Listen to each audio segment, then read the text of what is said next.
역전의 용사들 시작합니다. 네, 여러분 안녕하세요. 대한민국 최고의 방송 스픽스에서 또 최고의 패널들과 함께하는 최고의 프로그램 역전의 용사들 시간이 돌아왔습니다. 오늘 방송 시작하기 바로 직전에 정기환 대표가 각오를 다졌습니다. 제가 오늘 미친 듯이 열심히 할 테니 여러분들 저를 좀 주목해 주세요 이러셨는데요. 정말 열심히 하실 겁니까? 취재도 좀 했는데요. 아, 네. 조심스럽게 말씀을 드리지만 하여튼 새로운 소식 좀 있을 겁니다. 정말 기대가 많이 됩니다. 우리 정기환 대표 박수 한번 쳐드릴게요. 이런 말 하고 나면 저봐 또 바람잡이 해놓고 아무 들을 거 없다라고 이렇게 요즘 꾸지람하는 분들이 이렇게 많이 늘었어요. 두 가지 중에 하나인데 꾸지람을 들을 만한 행동을 했구나. 두 번째 스픽스가 요즘 조금 영향력이 커졌으니까 이제 진짜 비판이 많이 우리에게도 오는구나 이런 두 가지 생각을 동시에 하고 있습니다. 알겠습니다. 자, 우리 조금 이따가 정기환 대표를 응원하면서 또 채찍질을 같이 해서 정확하게 무슨 말을 하는지 한번 들어보고 또 말반하거나 뭐 이런 식으로 만약에 한다 이런 얘기 안 나오도록 또 사실 그런 얘기도 안 맞는 부분도 좀 있지만 또 이제 우리가 듣기에는 좀 저 사람이 너무 말을 명확하게 안 하고 그냥 조금 애매하게 돌린다 이제 이 생각이 들어서 그런 말을 저는 하는 거라고 생각하기 때문에 오늘은 안 그러시기를 기대를 한번 해보겠습니다. 아니 원희룡 후보를 당대표 만들기 위해서 팔공산에 올라가서 갓바위에서 그건 너무너무 멋지죠. 맹태균이 거기에서 기도를 했다. 기도하고. 그 불편한 다리를 이렇게 목발로 올라가서 여기에 대해서 아무도 오늘 이의 제기를 하지 않거든요. 맞아요. 허위 사실이다 이렇게 해야 되는데 안 하는 거 보면은 제 취재가 정확했던 모양입니다. 근데 그 얘기는 명태균 씨밖에 모르는 거 아닙니까? 명태균만 알고 명태균 최측근이 들었고 그 사람이 저한테 이제 얘기를 했던 것인데 하여튼 원장관 이야기가 나오니까 그 이야기를 하겠습니다. 했는데 그것도 하여튼 단독이었습니다. 맞습니다. 좀 그런 얘기 사실 처음 들었고요. 그래서 명태균 씨를 더 이해하게 되었다. 사실 이런 측면도 좀 있습니다. 자, 오늘 또 출연자 전현희 최고위원님 안녕하세요. 요즘에 너무 진짜 바쁘시죠? 제가 지난번에 방송하면서 들으니까 맡고 있는 게 한두 가지가 아니더라고요. 네, 최고위원도 하고 있고 최근에 테러대책위원회 위원장 임명이 됐고 그리고 또 권익보호위원회 위원장 맡고 있고 그리고 민주당 노동존중실천 단장 맡고 있고. 야, 대단하네요, 네. 진짜. 뭐 이렇게 다 장으로만. 아니 근데 테러대책위원회는 왜 또 갑자기 만들어진 거죠? 테러 위험이 있었나요? 이재명 대표에 대한 테러 이런 암시도 있었고 최근에 이제 극우 세력들에 의한 서부지법 폭동이라든지 현재 습격이라든지 이런 계속된 폭동과 테러가 지금 이제 계속 진행 중이고 그리고 또 폭탄 테러 하겠다 이런 거 그리고 이재명 대표 체포조를 결정하겠다 이런 다양한 테러의 시도가 있어서 여기에 대해서 당 차원에서 대응할 필요가 있다. 그리고 지난번에 이재명 대표 암살 테러가 제대로 진상이 규명되지 않았기 때문에 그 부분을 제대로 진상 규명하고 마무리할 필요가 있다. 이런 여러 가지 목적에서 이번에 새로 출범을 했습니다. 네, 사실은 이제 앞으로 대선 국면이 될 거기 때문에 좀 위험하기도 하고 분위기도 좀 그러니까 미리미리 선제적으로 좀 이런 대책위원회가 만들어지는 건 중요할 것 같습니다. 네, 맞습니다. 그리고 적임이신 것 같긴 한데 네. 그런 테러대책위원회를 만든다는 것 자체가 좀 끔찍하고 서글프네요. 그렇죠? 이런 상황이. 네, 지금 말씀하시는 우리 네. 우창희 평론가 나오셨어요. 월결이. 네. 근데 진짜 이 말씀이 맞는데요. 네, 이런 위원회 사실 안 만들어지는 게 좋은 그러니까. 건데. 그렇죠. 없는 게 좋은 거고 그래야 대한민국이 테러 없는 그런 평온한 나라다 이런 게 입증이 되는 거고요. 근데 한편으로 오늘 테러 대책이 출범 킥오프 첫 번째 회의를 했습니다. 이분이 안 나오셨어요. 그러니까 그거 잠깐 지적을 하기로 하고요.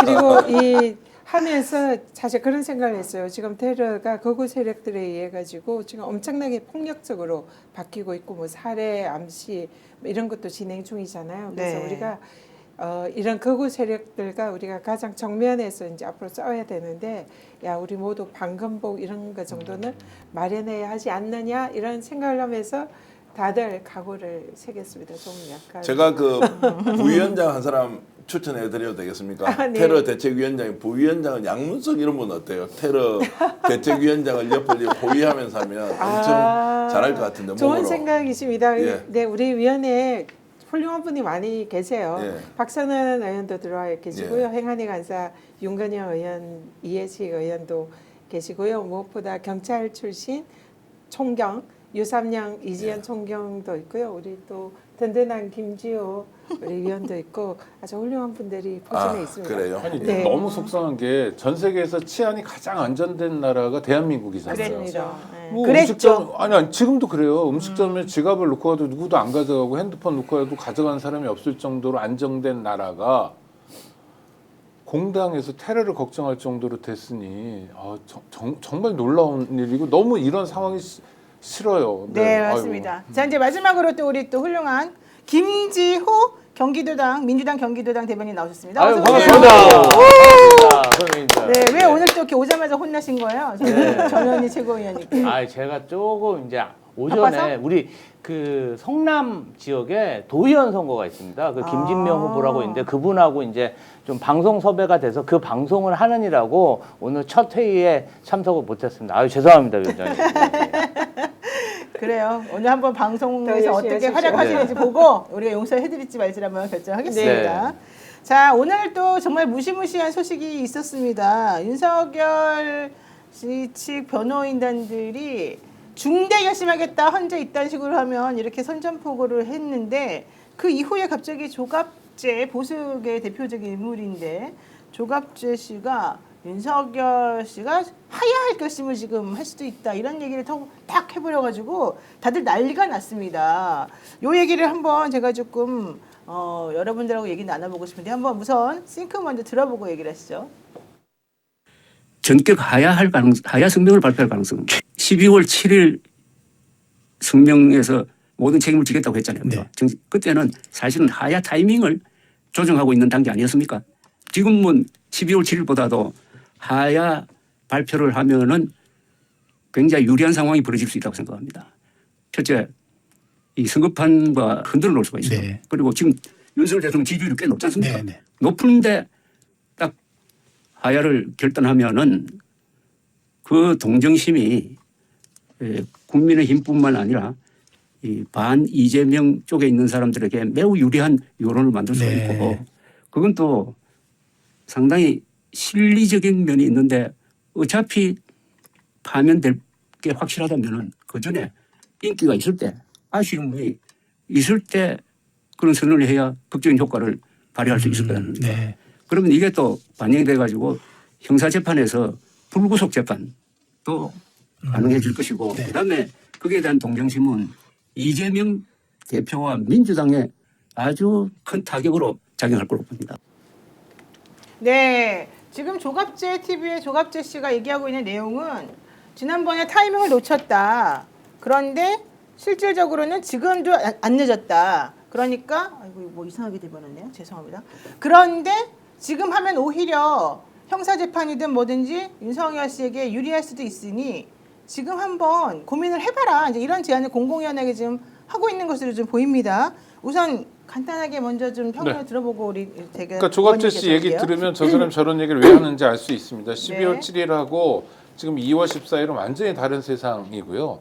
물론 뭐 대한민국은 우리가 상상하는 그 이상의 일이 늘 벌어지기 마련이니까 그런 생각도 할 수 있는데 하여튼 윤석열의 지지율이 높다 이건 51% 가지고 얘기하는 것 같은데 이건 제대로 된 여론조사가 아니라는 게 이미 확인되고 있고요. 이를 통해서 선거판을 흔들 수 있다라는 게 조갑재 씨나 이 사람들이 원하는 것 같아요. 그러니까 지금 판은 정해져 있어요. 정해져 있다는 건 뭐냐면 윤석열 씨가 탄핵 심판에서 인용돼가지고 대통령직에서 파면당할 거냐 그렇다라고 누구나 다 예측하는 거고요. 형사재판도 마찬가지입니다.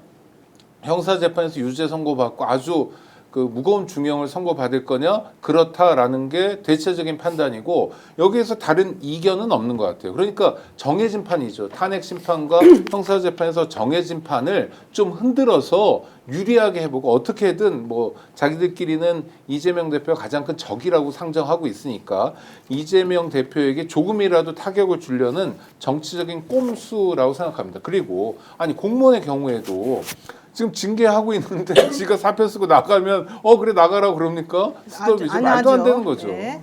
자, 그러면은 뭐 김지호 대변인 간단히 하게 예, 하실 수 있어요? 아니 이제 저는 윤석열 내란 수계가 단 1%도 하야할 가능성이 없다고 생각합니다. 아, 그래요? 물론 구구 보수층에서는 윤석열 내란 수계를 좀 희생해서 뭔가 좀 이재명 대표가 너무 강하고 민주당이 너무 강하기 때문에 이 좀 틈을 벌려서 뭔가 역전의 기회를 삼고 싶어서 그런 생각을 할 수 있습니다. 지극히 상식적인 생각이죠. 근데 윤석열 내란 수계를 우리가 다 겪어보지 않았습니까? 지금 구치소에서 내가 대통령으로 다시 복귀해서 나한테 해코지한 사람들, 헌법재판소에서 나한테 망신 준 판사들, 이런 사람들에 대해서 내가 특단의 조치를 해야겠다는 뭔가 그러한 구상을 하고 있다고 변호인들이나 정치인들이 전원 형식으로 전하고 있습니다. 네. 지금도 호시탐탐한 그 복귀를 노리고 있기 때문에 윤석열에게는 하야가 머릿속에 없다. 저는 그렇게 생각합니다. 그렇지만 사실은 조갑재 씨처럼 하야를 만약에 한다 그러면 본인에게 유리한 게 좀 많을 것 같은데요. 불구속도 가능해 보이고. 저는 김건희가 지금 어떤 생각을 하고 있는지 딱 저 소식을 듣자마자 혹시라도 검토한다면 김건희가 이제 판단을 할 텐데 두 가지 측면입니다. 첫 번째는 하야를 고민하고 있다는 것은 탄핵이 결정났구나. 더 이상 우리가 탄핵을 피할 길은 없구나. 그리고 인용으로 그냥 끝난다라는 것에 대한 명확한 메시지가 있고, 두 번째는 사전에 논의하고 한 말은 아닌 것 같다. 말 그대로 정치평론하는 사람이 상상력을 발휘해서 이럴 가능성이 있다고 하는데 오히려 저는 잘 됐다. 쐐기를 명확하게 박아놓자. 그리고 하야를 해도 안 된다. 라고 이제 명확하게 오히려 선을 끌 수 있는 것 아니냐. 이걸 잘 활용할 필요가 있다는 생각을 했고요. 만약에 하야를 한다고 해서 뭔가 반응이 나오면 오늘 막 격앙된 분위기에서, 왜냐면 알고 있죠. 단 0.00001%라도 살 가능성이 있다고 기대해야만이 바깥에서 되는데 하야를 하는 순간 어떻게 돼버립니까? 본인이 결국에는 탄핵은 되지 않았지만 하야라는 것은 대통령 자격이 없다는 것을 바깥으로 결집해 놓은 사람들한테 선언을 하는 게 되니까 오히려 모이는 게 아니고 다 흩어져 버리는데 윤석열은 선택할 수가 없다. 그런데 이거를 지금 조갑재 이제 평론가 또는 조갑재 기자가 이렇게 하는 것은 결국에는 이재명 공격용으로 우리가 뭘 한번 만들어보자라는 그 이상의 의미로 해석할 필요는 없다는 생각을 했습니다. 그렇군요. 자, 이제 제일 최종적으로 결론 한번 내려주시죠, 전 의원님. 하야설이 나오는 것은 이거는 이제 탄핵 인용이 될 가능성이 매우 높다고 높다. 이런 판단하는 판단을 할 경우에 이제 하야를 선택하지 않겠냐. 이런 이제 판단을 하는 겁니다. 근데 이 하야설이 조갑재 지금 저분께서도 하셨지만 조선일보에서 칼럼을 통해서 하야설을 먼저 제기를 했어요. 그래서 지금 보수층에서는 이 하야에 대해서 심도 깊게 논의하는 건 맞는 것 같다. 그런 생각이 듭니다. 왜 근데 하야냐? 하야를 하면은 만약에 탄핵 인용이 확실하다는 가정하에 하야는 매우 큰 장점이 있죠. 일단 전직 대통령 예우를 다 받을 수가 있고요. 그리고 또 공무단임권이 5년간 탄핵이 될 경우에는 제한이 되는데 이걸 피할 수가 있습니다. 그래서 정치적 행보를 계속 할 수가 있는 거죠. 그러기 때문에 탄핵 심판 선고 직전에 하야를 택할 수 있다. 이런 이제 분석들이 있는 거죠. 근데 하야는 법률적 용어가 아닙니다. 좀 근사해 보이는 용어잖아요. 네. 자진사퇴라고 표현하는 게 맞고요. 근데 자진사퇴가 가능하지 않습니다. 사실은 아까 우리 오창익 평론가께서 말씀하셨지만 이 지금 탄핵 소추 의결이 되면 헌법에 의해서 헌법재판소법에 의해서 권한이 정지되잖아요. 네. 그럼 대통령 권한이 정지되면은 사실은 이 사퇴할 권한도 정지된다고 봐야죠. 그렇기 그렇군요. 때문에 사퇴를 할 수가 없습니다. 그리고 또 공무원법에 따르면은 이런 탄핵 소추가 의결된 그런 공직자의 경우에는 그 재판 기간 동안에는 사실상 사퇴를 할 수 없다. 퇴직을 허용하지 않죠. 이런 네. 규정도 있거든요. 그래서 헌재법 공무원법에 따라서 자진 사퇴 자체가 해석상 가능하지 않다. 그럼에도 불구하고 근데 뭐 윤석열은 법을 무시하는 게 일상의 생활이기 때문에 자진 사퇴라는 카드를 쓸 수도 있어요. 그러면 자진 사퇴를 했을 때에 헌법 재판이 중단되느냐 이게 그건 또 아니다. 중요한 쟁점이겠죠. 그런데 원칙적으로 이런 이제 공무원 징계 도중에 공무원이 사퇴하면 이것은 청구의 이익, 소의 이익이 없다고 해서 재판이 종료되고 각각 판결을 하는 게 통상의 예입니다. 그렇죠. 그래서 그것을 노리는 거죠. 근데 이런 윤석열 같은 경우는 대통령이잖아요. 대통령의 경우에는 사실상 파면은 탄핵밖에 없습니다. 그래서 파면할 수 있는 방법은 법에 정해진 탄핵 절차밖에 없고 또 하나는 헌법재판소의 판례들이 꽤 다수 있어요. 제가 어제 이제 다 찾아봤거든요. 그래서 이 그런 그 소의 이익이 상실된 경우에 예를 들어 불기소 처분을 하거나 뭐 사직하거나 이렇게 해서 청구 이익이 없는 경우에도 그 사안이 매우 중대해서 헌법 소호라는 측면에서 그 결과 위헌인지 위법인지를 확인할 중대한 필요가 있는 경우에 예외적으로 이런 뭐 사퇴하거나 이런 경우에도 계속 재판을 할 수 있다. 그런 판례들이 다수 있어요. 그렇기 때문에 윤석열이 만약 자진 사퇴라는 꼼수를 선택한다 하더라도 헌법재판은 계속 헌재 판례 기존 예에 의해서 진행이 된다. 네. 그래서 윤석열은 반드시 헌법에 의해서 파면돼야지 이런 꼼수로 자진 사퇴 이런 것은 법과 헌재가 허용하지 않는다. 네. 이렇게 분석할 수 있습니다. 국회법 134조 2항에 탄핵 심판 진행이 되면 그 중간에 사직하는 것은 불가능하다 이런 조항이 있다고 우리 레온 파파 유님께서도 딱 친절하게 올려주셨는데 사실 많은 법조인들은 이제는 뭐 하야든 자진 사퇴든 그거는 불가능한 상황이다. 네. 그리고 그런 것들을 허용할 수 있는 제가 상황 꼭 자체가 아니다. 규정을 제가 다 찾아왔는데요. 네.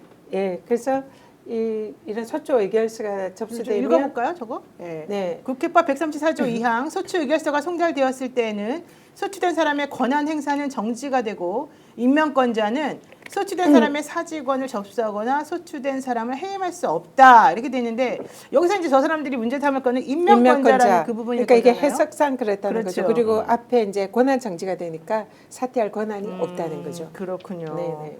여러분들이 걱정하실 필요는 없는데 이 분위기를 자꾸 붐업시키는 이유가 뭘까요? 그럼 이 사람들은 지금.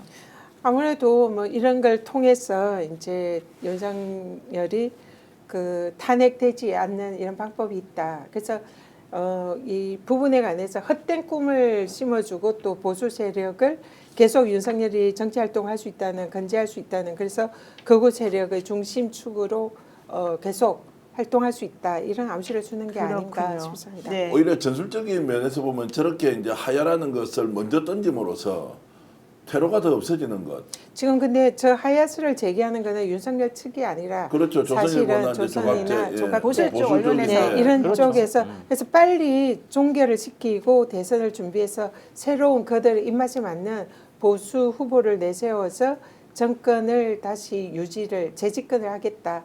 이런 게 숨어 있지 않나. 그쪽에서 네. 기준으로 보면 이제 윤석열을 끝난 희생양 거죠. 삼아서 네, 그렇죠. 이거는 빨리 끝났으니까 정리를 나가라라고 시키고. 하고 네. 이제 우리가 대선에 한번 뛰어볼 수 있도록 야 너가 뭔가 조치를 해야 되는 거 그렇죠. 아니냐라고 대선을 이제. 위해서 너가 좀 그렇게 그렇죠. 해라 이런 그렇죠. 얘기인 거죠. 저렇게 가는데 그게 먹히냐고요. 좋아요. 보겠습니다. 우선 김민석 또 최고위원의 발언도 있습니다. 한번 들어보겠습니다.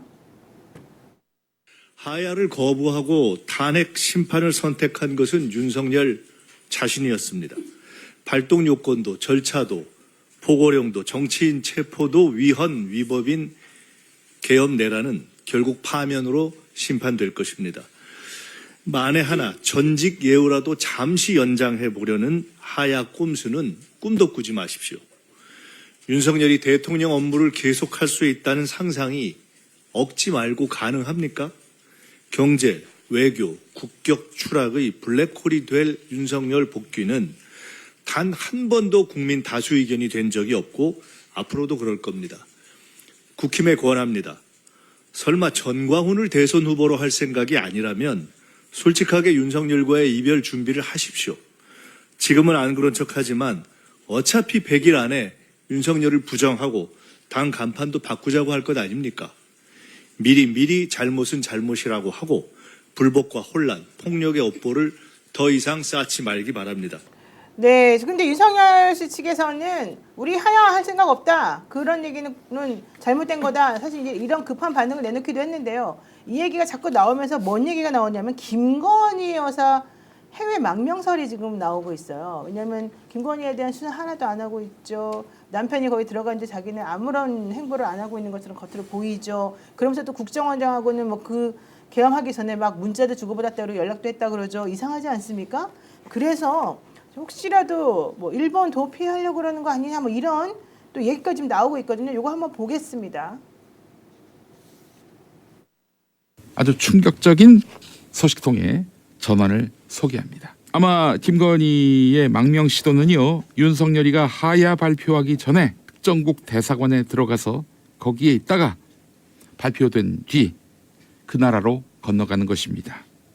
자, 김건희 측에서 일본에 망명 의사를 타진했다. 소식통은 이렇게 전하고 있습니다. 근데 본인만 가는 게 아니라 최은순 등, 그 김진우 등 그 김건희의 친정 식구들도 함께 망명하려고 한다. 소식통은 또 이렇게 전하고 있습니다. 그러니까 지금 얘기가 헌재 탄핵 결정 한 하루 이틀 전에 하야 선언을 윤석열 씨가 하고 이게 이제 전부 다 지금 김용민 씨가 얘기하는 거죠. 가족들에 대한 망명 신청을 하겠다는 계략을 꾸미는 것으로 지금 취재가 되고 있다. 이에 몇몇 국가에 대해서 미리 타진을 해보았고 하야 발표하기 전에 김건희와 가족이 먼저 출국해서 숨어 있다가 망명 발표 후에 즉각 망명 신청하겠다 뭐 이런 얘기가 지금 돈다는데 재산이 너무 많아서 안 될 것 같은데요. 저는 그게. 정기현 대표 아는 거 맞죠? 상상 이상의 행동을 해왔으니까 뭐 저게 불가능하진 않겠다. 그래서 제가 좀 이제 여쭤봤어요. 이제 저도 취재를 많이 하니까 네. 누구한테 저 얘기를 들어야 하잖아요. 그 들었던 사람이 누구냐? 그러니까 김건희가 만나는 사람이다. 김건희가 만나는 사람으로부터 김용민 목사가 들었다는 들었다. 얘기예요? 이제 이러니까 그러면 그거는 이제 신빙성인데 그럼 그 사람을 얼마나 믿을 수 있느냐는 것은 제가 이제 추론할 수 있는 영역이 아니지 않습니까? 그리고 저 정도 이야기할 수 있는 것은 타진까지 했다. 가족끼리 함께 간다고 한다. 이러니까 첫 번째 저는 김용민 목사 평소에 친하게 지내지만 취재력이 대단하다. 두 번째 그 사람이 누굴까? 그러면 구체적인 국가까지 좀 몇 개가 있을 텐데 어떻게 접촉을 했지라고 아마 추가적으로 폭로할 가능성도 저는 있다고 보고요. 어찌됐든 타진은 해봤다고 하는 것을 없는 사실을 이렇게 지어낼 수가 없는 것이니 일단 신빙성 있게 좀 보자라는 것이고 구체적으로 망명이 가능하냐는 문제는 저는 좀 다르게 보죠. 만약 저 상태에서 짐을 싸들고 갑자기 이제 개인이니까 지금 어디든 나갈 수는 있잖아요. 도피해버렸다 외국에. 그 순간에 모든 것이 다 무너지죠.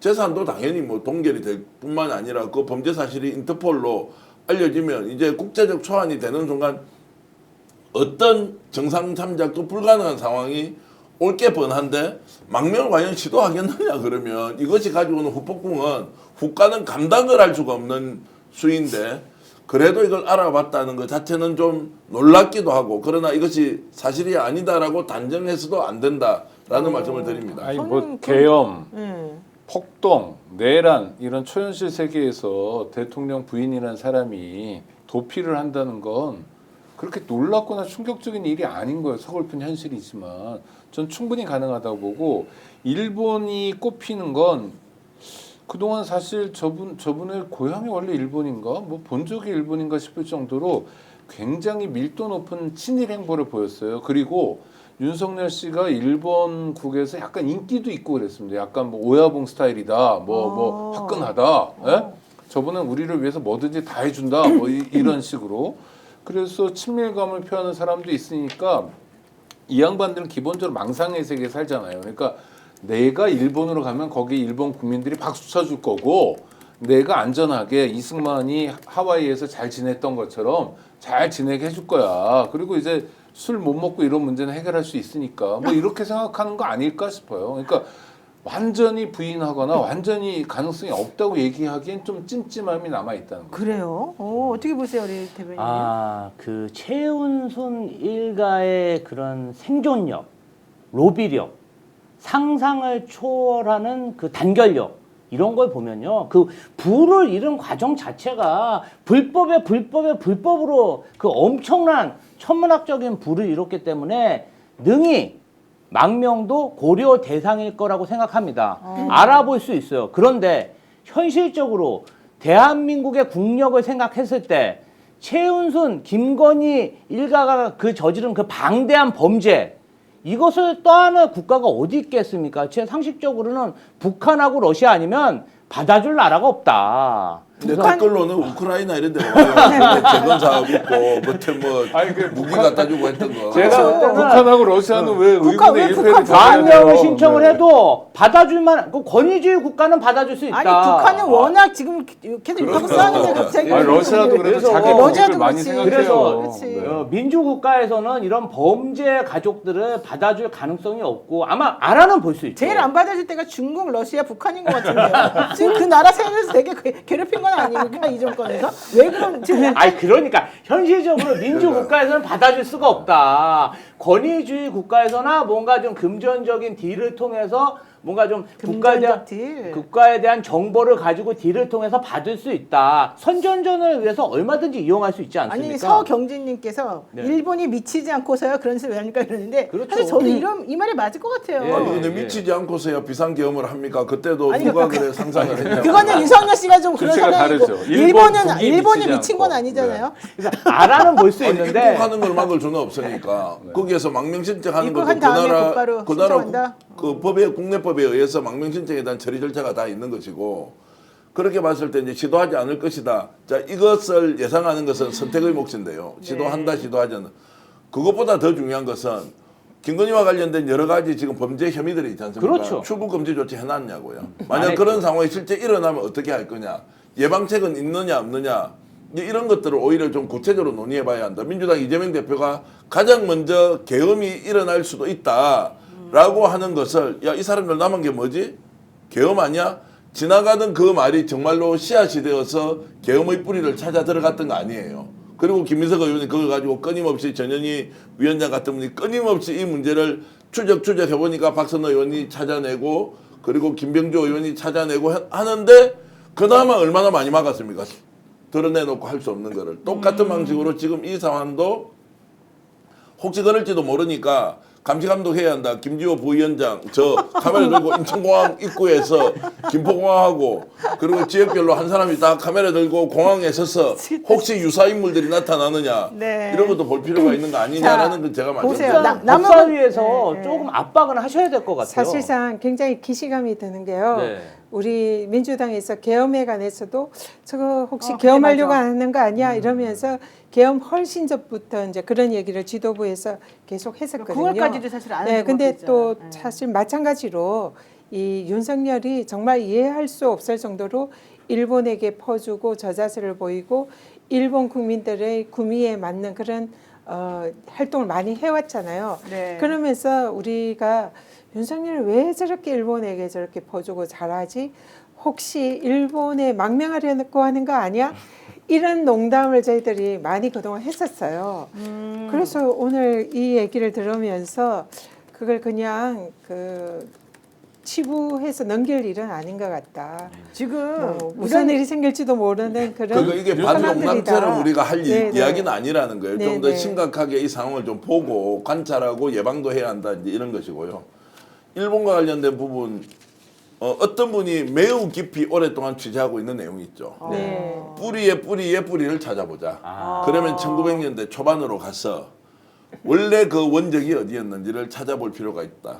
우리 예전에 공부할 때 좀 들어봤던 거 있지 않습니까? 해방 이후에 60만 명에서 100만 명 정도의 토착 외구가 대한민국 국민으로 이름을 바꿔서 살았다. 그래서 대기업 A그룹, B그룹, C그룹은 왜 창녕과 경남 진주 쪽으로 이렇게 집안을 텄느냐. 재산을 가지고 그쪽에 내려가서 했을 것이다. 뭐 이런 이야기 안에 이제 땡땡땡 씨도 있단 말이에요. 그래서 끊임없이 추적을 하고 있다. 왜 일본을 저렇게 동경하고 좋아하느냐. 이제 이런 이야기가 단순히 소설 수준이 아니라 구체적으로 취재를 하면서 그 뿌리를 찾아 들어가 보니까 부모님이 누구였지? 이상한데? 뭐 이런 것까지 이제 지금 나와서 확인을 하는 걸 제가 봤습니다. 그러니까 아버지가 어떻게 일본 문부성의 1호 장학생으로 뽑혀갈 수 있었지는 의심할 만한 거예요. 그렇죠? 아니 그러니까 실제로 기시다가 임기 종료를 얼마 남겨두지 않고 우리 내한을 해서 윤석열과 정상회담을 했잖아요. 윤석열 초청을 그렇죠. 했죠. 매우 이례적이죠. 그래서 그때 이제 우리 지도부에서 농담 삼아 왜 기시다를 임기가 다 끝나가는데 얼마나 그랬죠. 그 초청을 해서 네. 정상회담을 할까? 그 이유가 뭘까? 윤석열이 망명하려면 일본에 가려고 미리 이렇게 얘기를 하려고 오나 보다 이렇게 농담을 했었어요. 그때는 뭐 전혀 이 계엄도 나기 전이니까. 그런데 그런 좀 자, 보세요. 기시감이 듭니다. 제가 이제 예를 하나 네. 말씀하시겠습니까? 아니면 제가 아니, 좀 하나만 끼어들- 할게요. 나무그늘님이 비자금을 비트코인으로 바꿔놨으면 가능할 것 같아요. 이거 예. 저는 이거 설득력 있는 말이라고 생각해요. 그러니까 뭐 비행기 안에 뭘 가지고 외국에 나갔을지도 사실 모르고요. 그럴 때마다 그동안에. 아니 그러니까 역대 이제 대통령의 영부인들이 해외 순방을 갈 때 물건을 가져가면 다 이게 지금 그 세관 통과를 하지 않지 않습니까? 뭐 그런 안 이야기 하죠. 있었는데 외교 행랑. 제가 일본 이야기를 좀 하면 제가 이제 과거에 일본 책을 썼던 적도 있고 일본 네. 제가 수십 번을 왔다 갔다 했잖아요. 일본말에 책도 썼어요? 뭐 그런 게 있어요. 책도 많이 팔렸어요. 그때는 한 10년 지났는데. 네. 근데 이제 일본에 가보면 실제로 자신의 뿌리가 조선으로부터 넘어왔다는 사람 짧게는 한 500년 정도 되는 것도 다 기록으로 남겨놓고 본인의 조상이 어디다라고 하는 게 일본은 다 돼 있고요. 그러니까 역대 자신의 뿌리가 어딘지에 대한 것들은 굉장히 중요하게 다루고 그리고 아베 신조도 원래 뿌리의 뿌리를 찾아가면은 황해도예요. 함경도예요. 그래요? 그런 기록들이 다 남아 있어요. 그래서 우리는 다시 이 나라로 돌아가야 한다는 궁극주의 사상의 또 맥을 이어보면은 조선과 연결이 돼 있고 일제와 연결이 돼 있어요. 그러면 실제 내가 우리의 아버지의 아버지의 아버지 정도가 일본인이었는데 조선으로 와서 토착 일본인이 되었어요. 외구가 된 거. 지금 이제 조선 사람이 됐죠. 대한민국 국민이 됐지 않습니까? 그러면 그 원적은 부모로부터 뭔가 이제 구전으로 이렇게 흘러오잖아요. 일본 가서 이거 내가 이런 뿌리에 원래 살았습니다라면 100% 확인할 수 있어요. 제가 아는 일본은 그렇습니다. 자, 그런 것들이 문부성 자격증 1호라는 것과 그리고 일본에 대한 저런 친밀감 그리고 일본을 중심으로 동북아 정책을 뭔가 정리정돈을 해야 한다는 것은 전혀 무관하다고 저는 보지는 않습니다. 그렇군요. 자, 보세요. 지금 정기환 대표가 취재해온 게 두 가지가 있는데요. 우선 그러면 본인이 그 오늘 취재에서 밝힐 내용과 연결해가지고 저는 사실은 지금 뭐 망명이니 뭐니 하는 것도 조금 어느 정도 생각을 좀 한 거 아닌가 생각이 좀 들거든요. 전 대표 지금 취재해온 게 있습니까? 망명과 관련해서요? 아니. 그 굿 관련해가지고 지금 취재한 게 있지 않습니까? 굿선 지금 이제 이름 이야기할게요. JTBC, SBS, 네. 지금 MBC가 이제 취재를 엄청 많이 해서 곧 터뜨릴 것 같아요. 네. 그리고 뭐 5개 명산에서 굿선을 한 달에 한 번씩 했다. 한 번 할 때 한 3, 4천 들었다고 하는데 오늘 이제 추가로 취재를 해보니까 굿당에 큰 무당이 있다 그러대요. 지역별로 큰 무당 하는 거기는 3, 4천만 원으로 되는 게 아니라는 거예요. 1억 정도 하죠, 한 회당. 아니 한 회당 1억은 아닌데 금액은 밝히지 않는데 생각보다 매우 큰 굿을 했는데 이 사람이 하는 말을 녹음을 했는데 이게 윤석열 김건희 이름이 나온다는 거예요. 그러니까 윤석열 김건희를 위해서 내가 굿을 하고 있다라는 것이고 그러면 이 돈은 어디서 나온 것이냐라고 하는데 본인은 잘 모르는데 이거 반드시 국회에서 밝혀야 한다. 그 굿에 들어간 돈이 있을 거 아니에요. 그래서 또 이제 상상력을 동원해가지고 그러면 용산에서 쓰고 있는 특활비에서 쓴 거 아니냐. 한 달에 한 번씩 전국 5개 명산 같으면 그러면 한 1억 5천 정도 들었을 줄 알았는데 규모가 더 크다는 거예요. 근데 그 얘기를 신용환 교수가 했다가 지금 대통령실로부터 고소당했잖아요. 대통령실 고소당했는데 그것도 고소가 당했지만 고소가 뭐 해당되지도 않고 왜 명예훼손이 국가가 어떻게 명예훼손의 대상이 됩니까? 그건 안 되는데 그래서 취재를 해보니까 이미 언론이 엄청 깊이 들어가서 녹음 다 확보했고 그리고 굿하는 장면을 갖고 있는 영상을 확보를 했고 이게 곧 터질 거다. 그러면 거기에 대해서 이 돈이 어떻게 나왔는지를 밝혀야 하거나 이미 밝힐 수도 있다. 자, 아니, 그래서요? 그러니까 이게 희한하거나 막 새로운 게 아닌 게 대통령 관저를 옮기잖아요. 왜 옮겼을까요? 뭐 무속하고 정말 관계가 없을까요? 손바닥에 왕자를 쓰고 한 번도 아니라 반복적으로 나오잖아요. 이 사람은 그런 게 없었을까요? 그러니까 몸에 밴 사람이고 네. 그러니까 당연히 대통령 된 다음에도 되기 전엔 더 많이 했을 것 같고 구설하러 다녔고 그것도 영험하다는 무당을 찾아다녔고 아마 3, 4천보다 더 많은 금액을 줬을 거예요. 국값이 굉장히 비싸다고 하더라고요. 그렇다고 하더라고요. 그러니까 정말 그러고도 남을 사람이잖아요. 그래서 저는 새로운 얘기 같이 안 들려요. 새로운 얘기 아닌데 어쨌든 저기서 중요한 건 지금 윤석열, 김건희 이름이 나오는 큰 무당 목소리 영상도 있고 민주당 이재명 대표한테 살을 날리는 굿도 아이고, 했었어요. 영상에 아이고. 이제 잡혔대. 이재명을 그러니까 이거는 누가 시켜서 살을 날리는 죽인다는 거 아니에요. 네. 요 장면이 지금 잡혀 있다는 거예요. 이재명을 근데 이재명한테 죽인다, 살을 이런 날리네. 이런 게 끔찍하네. 있습니다. 자, 이재명 대표한테 살을 날렸는데 그걸 이재명 대표가 받아서 돌려줘? 뭔가 그것을 불이익을 당하면 괜찮은데 네. 기가 센 사람은 그걸 튕겨냅니다. 반사. 반사를 시켜요? 그래서 내란에 실패했을 가능성도 있다. 그렇게 지금 하려고 아니, 사실은 이재명 대표가 근데 실제로 굉장히 예? 김 대변인님 그쪽은 약간 소설의 영역이고 아니, 그러니까 제가 하는 취재의 영역인데 과거부터 이재명 대표에 대한 기득권층에서 무슨 구술했다 이런 얘기가 많았는데 저희 선배들이 얘기해 주는 거예요. 누가 뭐 저주를 했는데 야 그 사람이 오히려 돌아가셨어. 그런 얘기를 참네, 하죠. 어이가 그러니까 없네. 이재명 대표가 굉장히 이런 뭐라 그럴까 그런 게 좀 세다고 근데 합니다.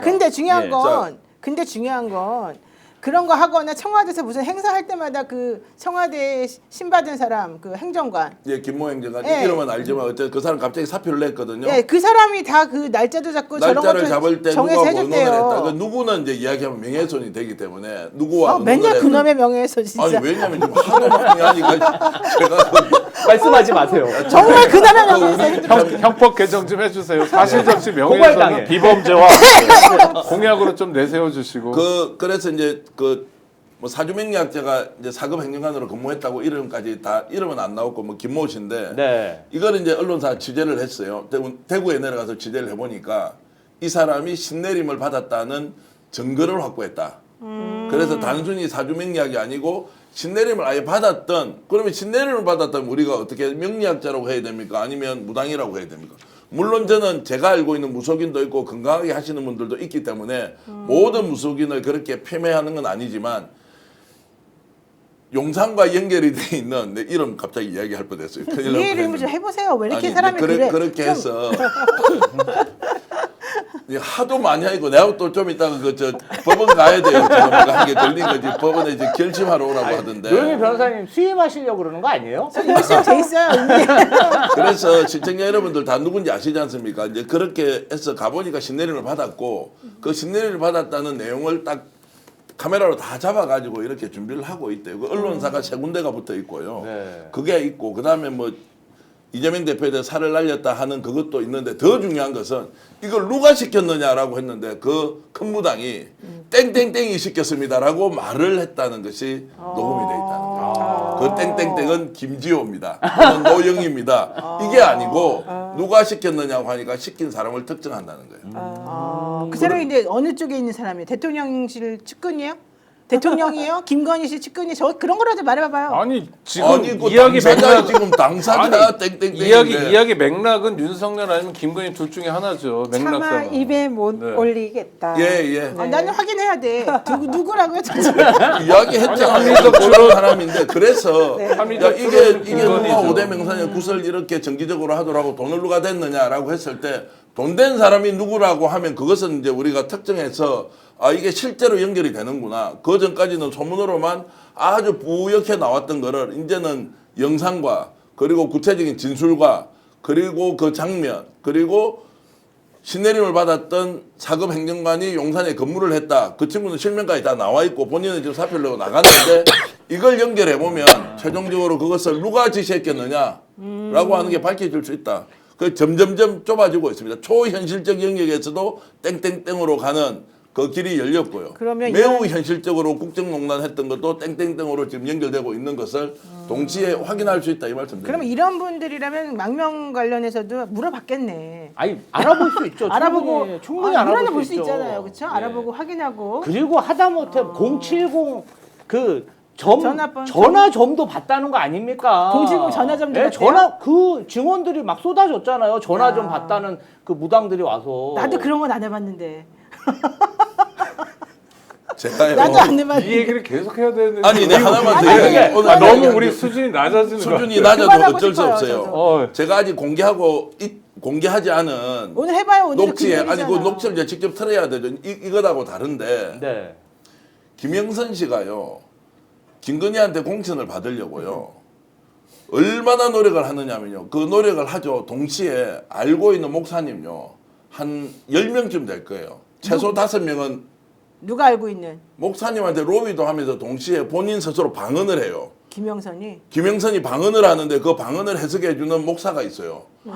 공천 이거 듣고는 저는 섬뜩해가지고요. 정치하는 사람이 정말로 가톨릭 신자면 또는 뭐 크리스찬이면 열심히 기도하는 것은 있지만 본인이 방언을 하면서 이 공천을 받아야 되는 당일을 종교인한테 요구를 하고 그 종교인이 한 명도 아니고 5명, 10명씩 하고 있는 이걸 듣고는 내가 정말로 충격을 먹어서 민심을 잃는 게 아니고 정말 사이비 종교나 또는 성직자의 그 목소리에 기도를 통해서 이걸 김건희한테 연결이 되고 김건희가 공천을 주는데 내가 뭐 윤 누구한테는 이미 이야기해놨고 이 누구는 이미 다 됐고 지금은 여사만 하면 되니까 여사가 그 말을 하도록 기도를 좀 해달라고. 아이고 머니 참네요.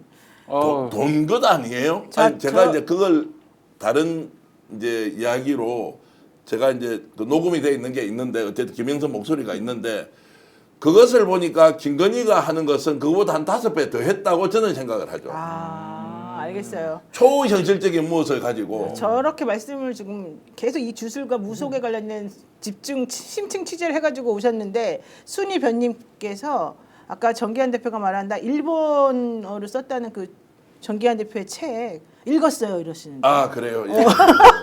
저런 분이 지금 이 주술에 대한 얘기 항상 하시니까 좀 뭔가 이렇게 위화감이 느껴지고 좀 자괴감도 느껴지고 좀 그렇습니다. 그러니까 실제로 비현실적인 무엇이 마치 나의 인생을 결정한다고 생각하는 사람은 그게 매우 심취해 있고 그게 도가 지나치면 그렇죠. 이런 이제 그렇죠. 완전히 또라이 같은 아니, 우리가 행동을 실제 할 수도 있다. 네. 한강 작가를 통해서 노벨 문학상도 받았는데 이제 작가나 영화 만든 사람, 드라마 만든 사람들은 앞으로 정말 답답한 거예요. 왜냐면 어떻게 보면 이런 이야기 현실이 더 기괴하잖아요. 그렇죠. 아니 그러니까 일부러 그런 거 쓰면 가져가지고 아 이렇게 비현실적인 걸 써왔냐 좀 현실에 맞게 해야지 재미도 좋지만 근데 우리는 그 이상이잖아요. 그렇죠. 너무 무서워요 지금 이 상황 자체가. 네. 조금 전에 방언이 뭐예요 하는데요. 그 제가 실제 방언을 들어보니까 김영선 의원이요. 두두두 막 이런 거 나중에 뭐라 그러지? 막 이상한 소리를 하더라고요. 그러니까 성경책에서 얘기하는 이상한 언어로 말하는 거죠. 막 이상한 말을 하는데 비언어예요, 그걸 비언어. 한 7, 8문장을 하던데 한 문장 할 때마다 바로 즉석 해석을 하더라고요. 와 그러면서 제가 너무 놀라고 섬뜩하더라고요. 믿으면 안 될 거예요. 근데 이제 제 지인들도 제가 정치권에 있으니까 굉장히 궁금해하는 게 있어요. 윤석열 내외가 그렇게 무속에 심취했는데 왜 기독교계에서 이렇게 그 사람들이 그렇죠. 지지하냐? 그 미스테리다. 난 저한테 물어보는데 참 제가 그거에 대해서 답변하기가 좀 어렵더라고요. 우리 전부 다 미스테리야 그 얘기. 전문가로서 말씀드리면 네. 그러니까 일부 개신교가 그러고 있는데 세속화되다 보니까 너무 많이 망가진 거예요. 그러니까 지금 종교가 산업으로 보면 지금 예를 들어서 목회자가 되려는 사람도 많이 줄었고요. 특히 신자들이 많이 줄고 있고 고령화되고 있습니다. 이 정도가 심해요. 그러니까 우리가 고령 사회, 초고령 사회를 접어들었지만 교회 가보면 더 심각하거든요. 네. 그러니까 지금 그리고 개신교는 이제 개교회여서 각자가 영업하고 살아야 되는데 아주 큰 위기감을 느끼고 있어요. 이럴 때 흔히 쓰는 게 차별과 선동, 혐오를 조장하는 거거든요. 그러니까 북한 가지고 안 되면 중국까지 끌어들여야 되고 이재명을 악마화시키고 이런 거를 통해서 전광훈 같은 캐릭터들이 나타나잖아요. 그렇죠. 연결이 되는 거예요. 그러니까 무당이나 주술 같은 게 나오더라도 정말 개신교, 기독교 입장에서 절대 받아들일 수 없는 존재도 받아들이고 네트워크가 되는 거예요. 그러니까 망하는 징조가 이렇게 나타나는 겁니다. 그렇군요. 자, 진가이버님께서 우리 지역구 전현희 의원님이시다. 우비 있고 성수형 밑에서 눈이 마주쳤는데 묵묵히 싸워주신 감사의 마음으로 꼭 안아드리고 싶었으나 아무 말씀도 못 드렸다. 마음속으로 응원하고 지지한다고 전해주세요. 네, 반갑습니다. 와, 네, 이분께 감사합니다. 감사합니다. 와, 네, 정말 어쨌든 고마운 분이네요. 많은 분들 감사드리고요. 저는 헌재 너무 괴롭히는 이 국민의힘에게 이의를 제기하면서 이번에 특히 문영배 소장에 대해서 그 고교 동창생들 카톡 단체방 거기에 다른 사람이 올린 그 영상에 대해서 뭐 문 소장 대행이 뭐 직접 댓글을 달았다 뭐 이런 가짜 뉴스까지 퍼뜨리면서 공당에서 그 헌재 소장 대행을 공격하는 것이 매우 못마땅인데 결국 이게 또 가짜 뉴스라는 게 지금 밝혀지지 않았습니까? 그러니까 박수민 국민의힘 원내대변인 사과를 했습니다. 요거 일단 먼저 한번 보고 가겠습니다. 뭐 여러 가지 일을 처리하는 과정에서 팩트 사실관계 점검이 좀 부족했던 부분이 있었으면 그 부분은 저희 당에서 국민들께 사과드릴 부분이고요. 그러나 병행해서 저희가 헌법재판소의 이제 일방적 운영이라든지 편향성, 자격 시비 이런 것은 헌법기관 대 헌법기관으로서 저희가 의견을 제시해야 되는 사안이라서 그 부분은 지속될 것이고 분리해서 봐주시면 되겠고 또 분리해서 말씀드리겠습니다. 사과를 저게 하는 사- 게 태도가 아닌데요? 저거 사과 아니에요. 네, 사과가 그러니까 아닌데 저거는? 네. 팩트가 부족한 게 있다면 유보적으로 이야기하잖아요. 전형적인 그렇고. 말장난이거든요. 네, 그리고 네. 그거 중요한 거 아니고 국민들 죄송합니다. 우리가 책임 있는 공당으로서 특히 여당으로서 이런 얘기를 해서 죄송하고 문영배 헌법재판관의 명예를 훼손한 것에 대해서 죄송하다 이런 게 사과인데 그럼요, 이건 그런 거 아니고 해야죠. 예.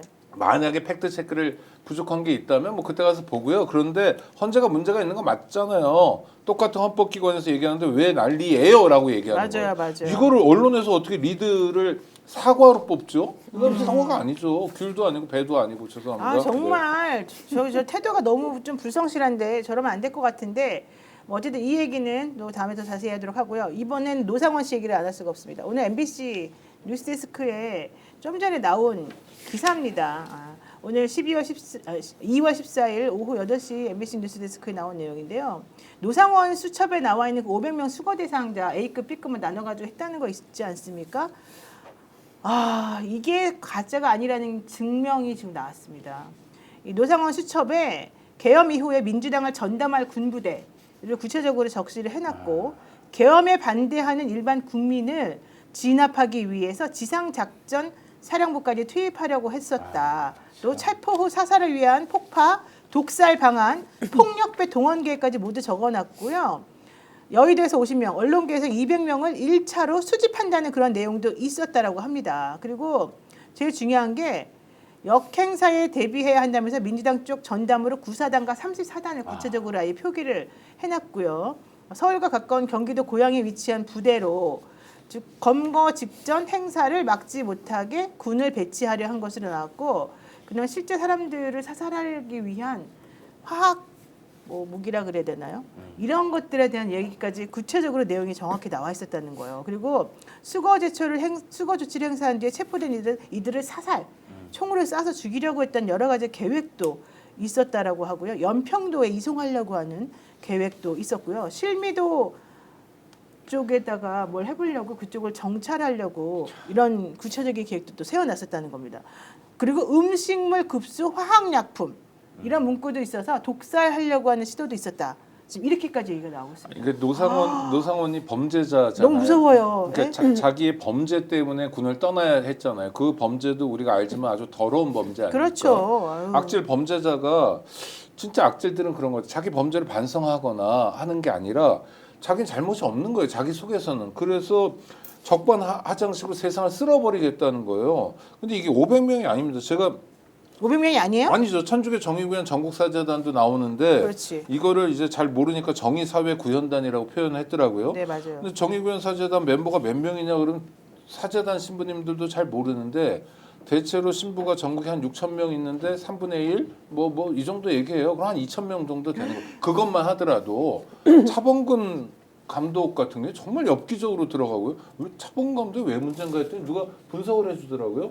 조국 장관 때 탄원서 썼다고. 탄원서 써줘. 네. 탄원서 써줘. 그럼 탄원서 써주면 죽어야 되는군요. 노상원 머릿속에서는. 그냥 막 생각나는 대로 거슬리는 사람은 다 적었다고 근데 보시면 총 돼요. 든 사람이 그렇게 하니까 무섭잖아요. 자, 이게 이제 계획만으로 있었느냐, 아니면 실행을 하려고 한 것이냐. 그 계획서는 말 그대로 계획만 만들었느냐, 구체적인 실행으로 가기 위한 준비 작업까지 했느냐, 이게 지금 이제 확인 안 되지 않습니까? 네. 노영 변호사 충격은 받지 마세요, 제 이야기에. 자, 이 내용을 알고 있는 사람이 이제 의원님 제가 좀 지칭해야 되겠죠. 전현희 의원을 딱 찾아가서 그렇게 될지도 모릅니다라고 한 제보가 있어요. 그게 무슨 말이에요? 다시 자, 김어준 총수한테 누군가 전화해 줬다 그랬죠. 네.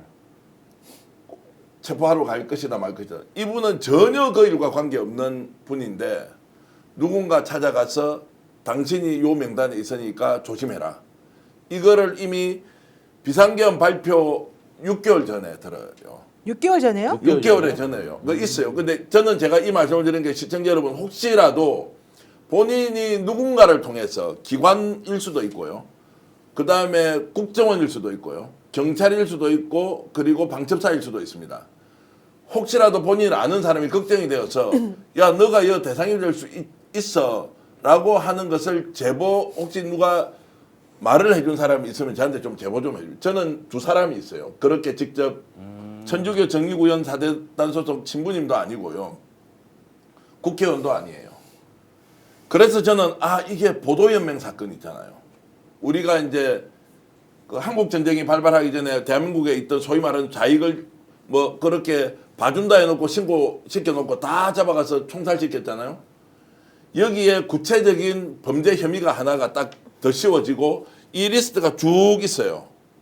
이 사람들 중에서 이 비상계엄 이미 6개월 전에 자신이 그 대상이 될 수 있다는 것을 직접 들은 사람이 있어요. 워낙 그 내용이 엄중해서 지금 얘기를 못하고 있고 이런 사람이 많이 있을 것이다. 그래서 저는 이들이 어떤 계획을 세웠느냐. 단순히 메모를 내서 계획서를 작성한 것이 아니라 구체적인 실행을 하는 과정에서 분명히 공유했던 사람이 있어요. 공유자가 있으니까 이것을 대상자인 A라는 사람한테 귀띔을 해줬죠. 조심하라고. 그래서 이 사람이 비상계엄이 딱 선포되는 날 저녁에 본인과 다른 사람들 몇 명 있을 거 아니에요? 연락해서 빨리 도망가라. 그러니까 봉지욱 기자나 저가 밤에 바로 방송을 하고 도망을 가야 된다 말에는 우리는 저 하급이니까.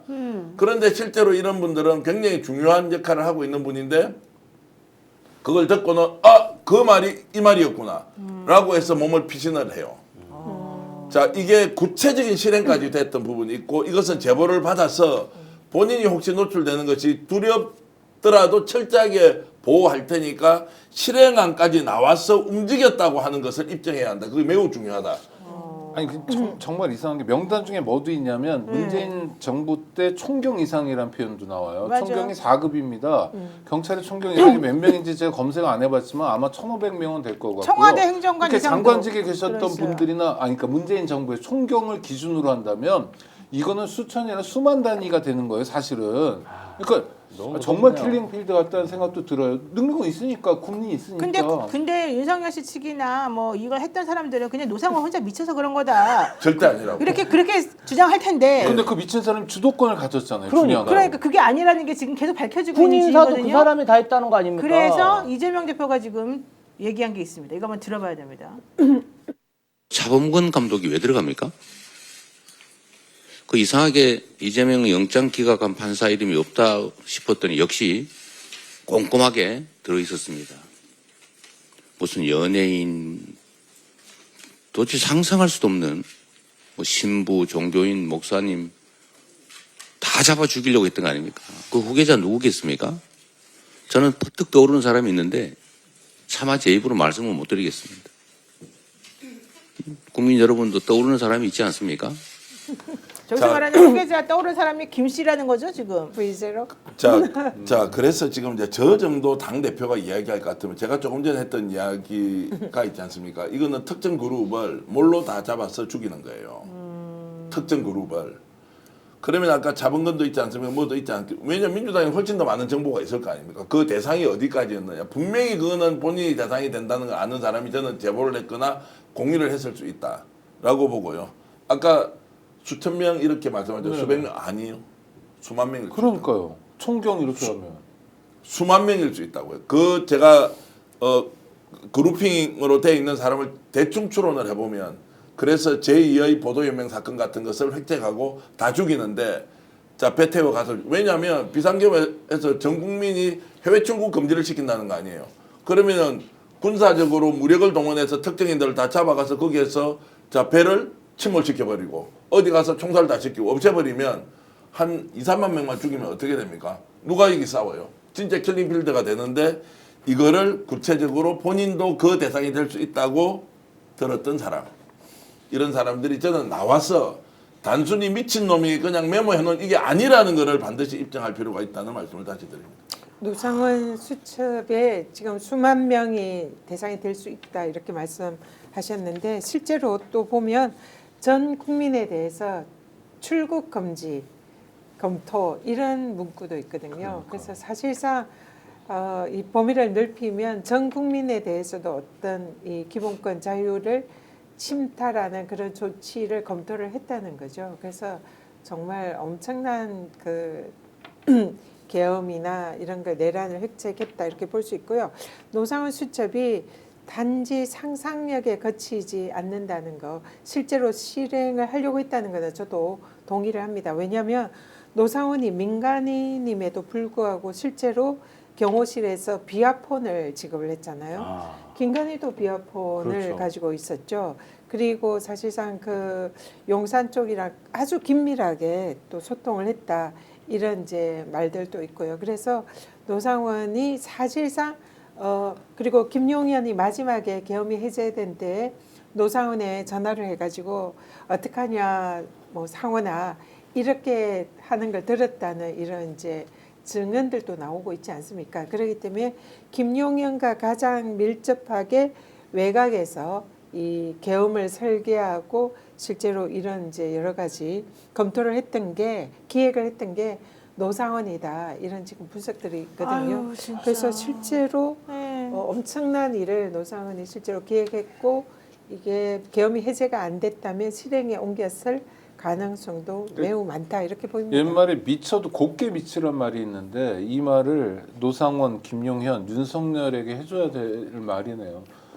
어떻게 그런 상상이라도 그런 상상을 하죠? 수만 명의 국민을 죽여가면서 어쨌든 또 삼선으로 연임하겠다. 계엄에 실패했을 때 김용현 전 국방부 장관이 가장 먼저 찾은 게 노상원 아니었습니까? 그리고 노상원 지휘를 정보사령관, 문상호 정보사령관이 노상원의 지휘를 받았어요. 민간인의 지휘를 받았어요. 그 밑에 대령, 중령 다 노상원이 지휘했습니다. 이거 굉장히 무시무시한 일입니다.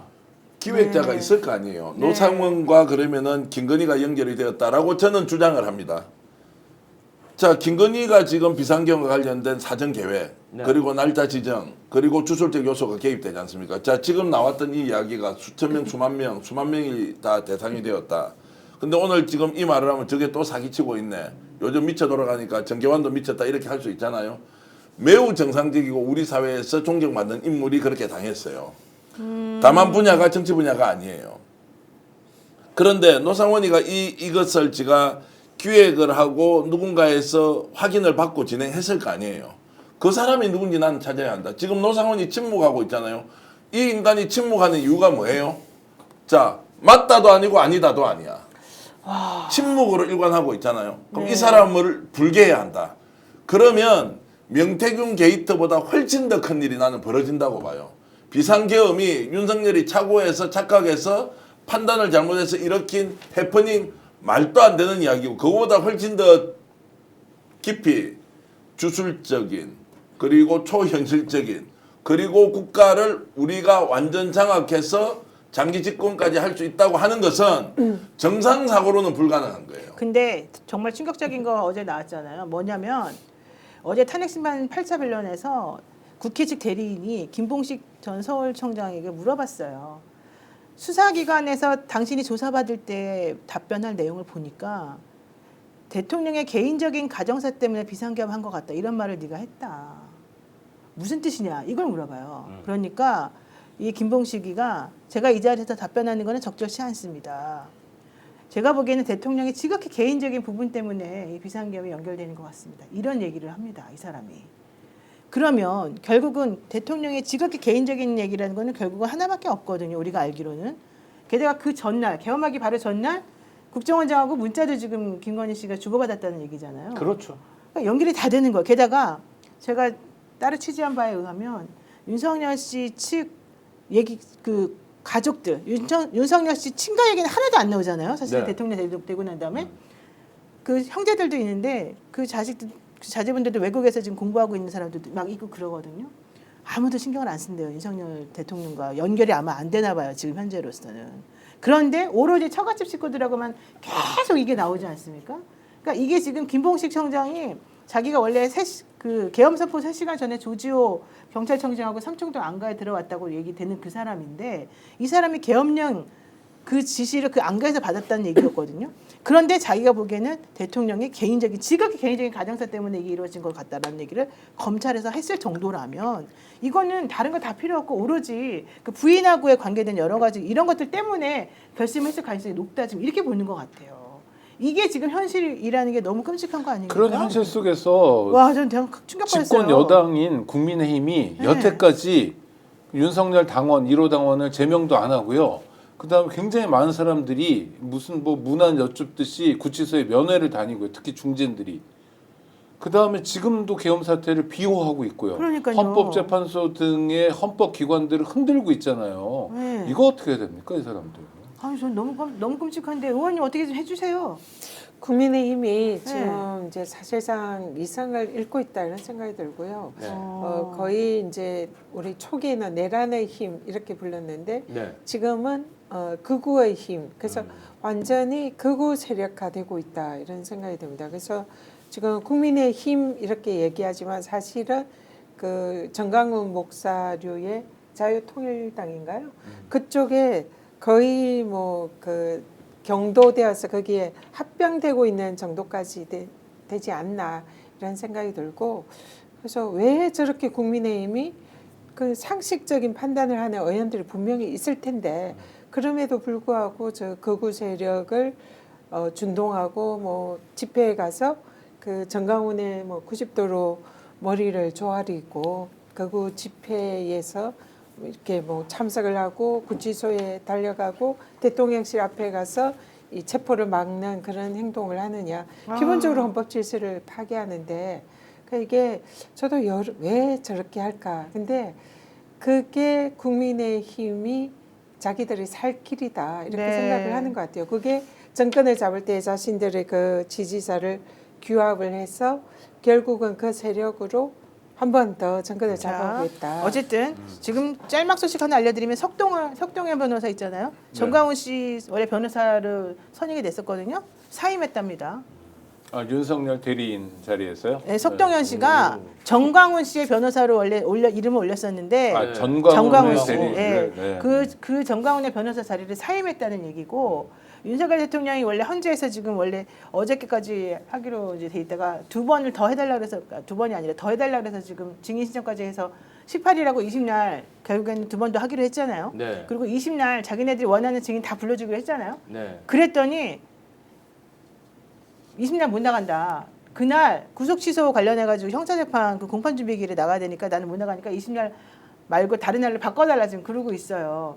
이거 지금 전체적으로 지금 그날 오전에 나갔다가 사실은 오후에 와도 되는 것이고 오전에 안 나가도 사실은 본인은 되는 건데 어쨌든 그 핑계 대고 자기는 20날 못 하겠다고 해서 또 시간을 좀 연장해달라고 지금 하고 있는 중이거든요. 네. 그래서 이런 모든 것들을 보면 뭔가 좀 그쪽에서 급박하게 돌아가는 느낌이 저는 좀 솔직히 좀 들어요. 뭔가 바뀌고 있다. 그 국힘 쪽에 제가 물어보면요. 네. 그러니까 유력한 사람한테 야 이게 배우에 김건희가 있다. 넌 설을 기정사실로 하고 너가 좀 접근해봐라. 이거 자칫 잘못하면 큰일 난다. 윤석열이 아니다 이게. 김건희가 있다 뒤에. 그리고 이거 흔적들이 조금씩 이렇게 나오는 걸 보면 매우 깊이 개입돼 있고 그 내용 하나하나가 상상 초월인데 너희들 감당 못한다 이거. 그렇지. 날 보고 자꾸 이상한 사람이라고 하지 말고 너가 판단을 잘못한다. 왜냐하면 상식으로 보지 마라 이게. 상식 아닌 다른 무엇으로 결정된 것이 있고 여기에 김건희가 깊이 개입이 돼 있다고 하면 그 전제로 보면 너희들 자칫 잘못하면 이제 모든 것이 끝난다.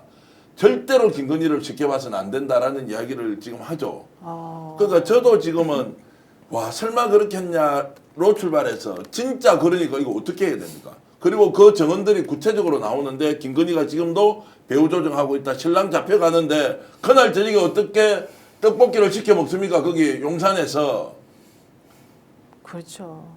말이 됩니까? 거기 또 그 시켜 먹으면 불법이에요. 시켜 먹는 것도. 거기 배달 음식이 들어갔단 말이에요. 그 상황을 어떻게 설명을 하냐고. 그 뒤에 그 반려동물들 계속 데리고 나와서 산책시키고 변 봐주고 이렇게 하고 있잖아요. 건재하거든요. 아프기는 뭘 아파요. 아프지도 않은 사람을 원래 갖고 있는 정도의 그냥 불면증인데 그러니까 이런 것들을 보면 김건희가 지금도 엄청 힘을 쓸 수 있고 그 앞에서 경호처 이번에 이제 경찰에서 다시 구속영장 신청했잖아요. 봐야 되는데 김성훈이 얼마나 많은 걸 알고 있겠어요. 모든 사람들하고 가교 역할할 때 옆에서 다 봤는데 검찰도 걸려 있겠죠. 국회의원도 걸려 있겠죠. 그래서 김건희 무서워서 다 아무도 못할 수도 있다 이게. 정말로 국힘 정신 좀 차려라 이 말씀을 드리고 싶습니다. 자, 어쨌든 변호 철회에 대해서 석 변호사 입장은 대통령이 변호를 맡는 관계로 법무법인에서 탈퇴하고 개인 단독 변호사로 소속을 변경했기 때문에 내가 지금 선임기 제출한 사건에 소속 변경 절차를 밟는 중이다라고 했는데 결국에는 석동환 변호사가 속해 있는 그 법무법인이 선을 긋는 거예요. 너 이거 하려면 우리 법인에서 나가서 혼자 하든지 말든지 해라. 지금 이렇게 지금 얘기를 하고 있는 것이어서 지금 정강호 씨 같은 경우에는 또 전환기 씨인가 뭐 그분하고도 싸우고 막 계속 싸우고 있는 중이잖아요. 그래서 좀 자기네들끼리 내가 보기에는 뭔가 되게 이합집산 비슷하게 일이 좀 벌어지고 있고 내부적으로도 좀 정신이 좀 없는 것 같고 지금 정기환 대표 말하는 것 같은 일이 좀 벌어지고 있는 것 같다. 생각이 듭니다. 적어도 민주당에서는 뭐 네. 많은 국민들이 그러시겠지만 이번 계엄의 트리거는 네. 김건희다. 그렇죠. 네, 그래서 명태균 뭐 검찰 수사 보고서가 분명히 이 어느 뭐 루트를 통해서든 대통령이 인지를 했을 거고 네. 또 명태균이 그 김건희의 육성, 뭐 대통령의 육성이 있는 그 녹취가 있다 이런 식으로도 얘기를 했다는 게 최근에 증언에 의해서 드러나고 그러니까 이런 상황에서 명태균 게이트로 자신들이 뭐 구속되거나 수사될 수도 있다 이런 걸 이제 인지를 하고 네. 계엄을 했다는 게 지금 이제 저희들이 분석하는 정설인데요. 그런 상황에서는 김건희가 뭐 가정사든 아니면 구속의 우려든 간에 그 계엄 선포의 핵심에는 김건희가 있다. 그리고 그 이후에도 지금 여러 가지 정황상 김건희가 이 배우를 조정하고 있다. 이거는 좀 사실로 보입니다. 저도 그 부분은 네. 아니 비슷한 생각입니다. 예, 작년 뭐 10월, 9월, 11월 사실 스픽스도 굉장히 큰 공을 저는 했다고 생각하는데 그때 당시에 막 강혜경 씨 나와서 막 진술하고 스픽스 인터뷰하고 뭐 국회의장 가서 말씀하시고 그 다음에 민주당에서 녹취록을 계속 풀었잖아요. 며칠 단위로 그냥 잘라가지고 그게 사실은 흡입력이 되게 컸고 전국 이슈를 주도하면서 네. 한 두세 달간은 네. 정말 그 윤석열 대통령으로서는 극도의 스트레스를 받았을 가능성이 매우 높습니다. 자, 어쨌든 윤석열 대통령 12.3 내란 사태 수사 중인 경찰 김성훈 경호차장에 대한 구속영장 다시 신청했습니다. 이번이 세 번째입니다. 그리고 이광우 경호본부장에 대한 영장도 다시 신청했는데 그거는 두 번째입니다. 이번에는 검찰이 이걸 또 제대로 처리를 할지 또다시 반려를 할지 한번 확인을 해보겠습니다. 검찰이 요구한 보완 수사를 모두 철저히 했고 그래서 이번에는 영장이 반드시 인용되기를 바란다라고 지금 경찰에서 얘기를 하고 있는데요. 그럼에도 불구하고 검찰의 지금 태도가 매우 이상하다. 검찰이 지금 제대로 안 하려는 것 같다. 이런 얘기 나오지만 또 한편으로는 검찰이 오세훈 시장에 대한 수사도 또 지금 본격적으로 착수했다라고 얘기하고요. 또 나머지 우리가 이제 민주당에서도 계속해서 검찰 항의 방문도 하고 막 그러지 않았습니까? 네. 그러고 나니까 검찰의 또 움직임이 좀 빨라지고 있어서 우리가 한 번 더 좀 확인을 좀 해보고 살펴 좀 봐야 될 것 같아요. 저도 지금 이번에 내란 특조위 참고인으로 제가 지금 돼 있어서 저를 뭐 굳이 불러야 될 이유가 뭔가 사실 좀 의아스럽긴 했는데 네. 어쨌든 저는 그래서 일단 메일로 저희에게 출석 통보를 한다 그래서 지금 오면 제가 좀 잘 검토해서 제가 도움이 될 수 있는 게 있으면 진실을 밝히겠다 이제 이런 생각이긴 합니다만은 지금 여러분들한테 말씀드릴 거는 지금 시간이 없고 뭔가 좀 되게 급박하게 돌아가긴 하지만 지금 이 상황에서 정신 똑바로 차리고 뭔가 해야 된다. 예, 그래서 우리가 모두 다 좀 힘을 좀 합쳐야 된다 이런 생각을 합니다. 노상원 좀 국회에서 부를 방법 없습니까?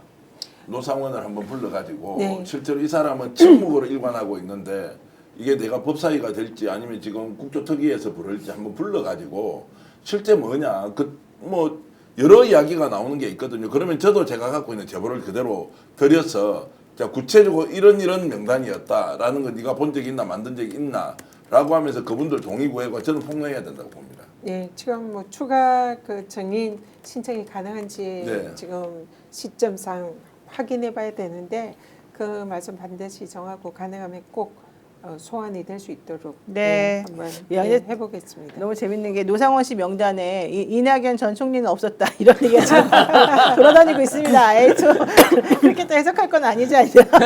아니 이런 그러니까 생각이 좀 듭니다. 문재인 정권의 총경들도 다 들어가는데 총리가 안 들어가면 안 되죠. 그러니까. 반성하셔야 예상 돼요. 외네요. 전 의원도 들어가는 걸로 알고 있는데. 네. 장관도 들어가는데 총리가 안 들어가면 안 돼요. 이번에 아이, 그 경호차장 그 네, 김성훈 차장. 네, 거기에 네. 대해서 지금 이제 경찰이 영장을 재신청했는데 검찰이 이번에 만약에 기각하면 세 번째잖아요. 네, 그렇죠. 근데 이번에는 기각을 할 수 없다고 저는 생각합니다. 왜냐하면 그 비아폰으로 그 이진동 대검 차장이 거기 이제 통화를 했다 이런 게 나오잖아요. 그러면은 이걸 계속 검찰이 이제 영장을 기각을 한 것이 검찰에게 이게 이제 불똥이 튀는 것을 막으려고 하는 거. 그리고 실제로 선관위의 이제 이 통화 기록에서 좀 있다가 국정원과 검찰이 올 거니까 그 뭐 증거 자료를 선관위 자료를 넘겨라 뭐 이런 말도 나오잖아요. 그러니까 검찰도 이 계엄과 내란 사태에 자유롭지 않다 이런 의혹이 계속 제기가 되고 그랬죠. 있잖아요. 예. 그리고 검찰총장도 뭐 이런 이제 통화 김용현과 통화한 이런 이제 기록도 있고 그렇기 때문에 비아폰의 기록을 검찰이 자신들의 내란에 관련된 이런 사안이 드러날까봐 비아폰 서버를 지키기 위해서 김성훈 차장을 구속시키지 않고 있다. 이런 의혹이 계속 제기가 되고 있어요. 근데 또 그걸 이제 영장 신청을 기각을 하면은 이제는 검찰이 내란의 공범이다 이런 거를 사실상 자인하는 게 된다 이렇게 생각합니다. 그래서 저희들도 그 부분에 대해서는 더 이상 간과할 수가 없고요. 네. 그래서 이번에 요건을 다 갖춰서 신청을 했으니까 이번에는 네. 영장을 기각하지 않을 거다 이렇게 생각하는데 좀 지켜봐야 될 것 같습니다. 김성훈이 징역 10년 각오하고 입 끝까지 다문다. 또는 김성훈이 살기 위해서 있는 내용을 국민 앞에서 소상히 밝히면서 정상 참작을 받을 것이다. 아니다. 유광호 본부장 있지 않습니까? 저는 이 사람들도 생각이 바뀔 수 있다고 보고요. 네. 또 하나는 노상원은 지금 아무런 말을 하지 않는 것은 시인도 부인도 하지 않는 것은 가능성이 열려 있지 않습니까? 왜냐면 이 사람은 또 주술적으로 판단할 거니까. 신내림 받았던 무당이니까 와서 완전히 다 쏟아낼 수도 있다. 민태균이 지금 그렇게 하고 있지 않습니까? 그래서 어떤 것도 우리가 예단을 하거나 단정 짓지 말고 딱 불러서 물어볼 거는 국민 앞에서 소상하게 밝히도록 하면 의외의 결과를 우리가 진실을 알 수 있다는 생각이 들어서 네. 민주당이 좀 더 발진해 주시길 바라겠습니다. 네, 알겠습니다. 네. 구독, 좋아요 눌러주십시오. 지금 스픽스 구독자 129만 명인데요. 조금 더 노력하면 제가 보기엔 내일 130만 명 될 것 같습니다. 우리도 한번 200만 명을 향해서 한번 열심히 뛰어가고 있으니까 많이 노력하는 스픽스 구독, 좋아요 꼭 눌러주시고요. 내일 저녁 6시 10분에 제가 또 방송 재밌는 내용 그리고 새로운 내용으로 여러분들께 꼭 알려드릴 테니까 방송 반드시 봐주시기 바랍니다. 오늘 시청해주셔서 감사드리고요. 오늘 여기까지 하겠습니다. 고맙습니다. 예, 고맙습니다. 고맙습니다.